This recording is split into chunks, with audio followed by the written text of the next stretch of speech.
મેં પહેલા જ કહ્યું હતું કે ભાજપ છે એ ખરેખર પાર્ટી નથી, કોર્પોરેટ કંપની છે. અને ઈ રાષ્ટ્રવાદનો, હિન્દુત્વનો આ બધા સર્ટિફિકેટો વેચવાનો પણ ઠેકો જાણે પોતે લઈ લીધો છે. આજે વિચાર કરો, આપણા શંકરાચાર્ય, હિન્દુ પરંપરામાં શંકરાચાર્યથી ઉપર કોઈ હોતું નથી. હિન્દુ મઠના શંકરાચાર્યો સર્વે સર્વા હોય. ત્યારે જ્યોતિષ મઠના શંકરાચાર્ય અવિમુક્તેશાનંદજી ઉપર જે રીતે ભાજપે અત્યાચાર કર્યો છે, એમને પાલખીઓ રોકીને એમને સ્નાન કરતા, મૌની અમાસવાના સ્નાન કરતા રોક્યા છે.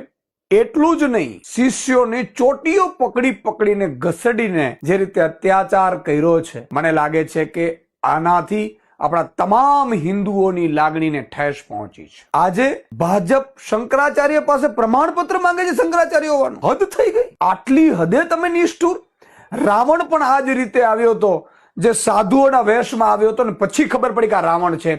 એમ ભાજપ પણ ગાય માતા, હિન્દુત્વ, રાષ્ટ્રવાદના નામે આવી છે અને કોર્પોરેટ કંપની બનીને રહી ગઈ છે. અને એટલા માટે શંકરાચાર્યો પાસે, આપણા હિન્દુના આસ્થાના જે મઠ છે, એમના પીઠાધીશો પાસે પ્રમાણપત્ર માંગે છે. તમે કોણ છો? તમે પ્રમાણપત્ર આપો તમારા રાષ્ટ્રવાદનું, અને તમે આપણા હિન્દુ ધર્મના શંકરાચાર્યો પાસે, પીઠાધીશો પાસે માંગશો તમે પ્રમાણપત્રો? કે અસલી પ્રમાણપત્રો આપો? હદ થઈ ગઈ. ખરેખર ભારતને કોઈ ઈસ્ટ ઇન્ડિયા કંપનીની જેમ ભાજપે બરડો લઈ લીધો છે અને એટલી હદે અત્યાચાર કરે છે.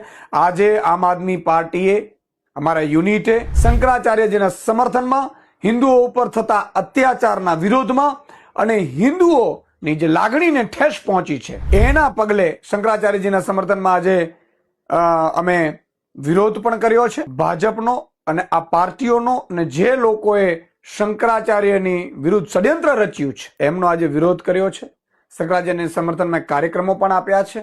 અને હું તમામ RSS, બજરંગ દળ, VHP ના પણ આગેવાનોને, વડાઓને હાથ જોડીને વિનંતી કરું છું કે આપણા શંકરાચાર્ય ઉપર જે રીતે ભાજપ અત્યાચાર કરી રહ્યું છે, તમારે પણ આપણે એકજૂટ થઈ અને આ શંકરાચાર્યજીના સમર્થનમાં અવાજ ઉઠાવવું જોઈએ. આજે શંકરાચાર્ય જો એક છે, કાલે બીજા આવશે, પછી ત્રીજા આવશે, અને પછી આપણે સૌને પણ હિન્દુઓનો પ્રમાણપત્ર આપવું પડશે ભાજપને. એટલે મહેરબાની કરીને આપણે સૌ આમાં અવાજ ઉઠાવીએ.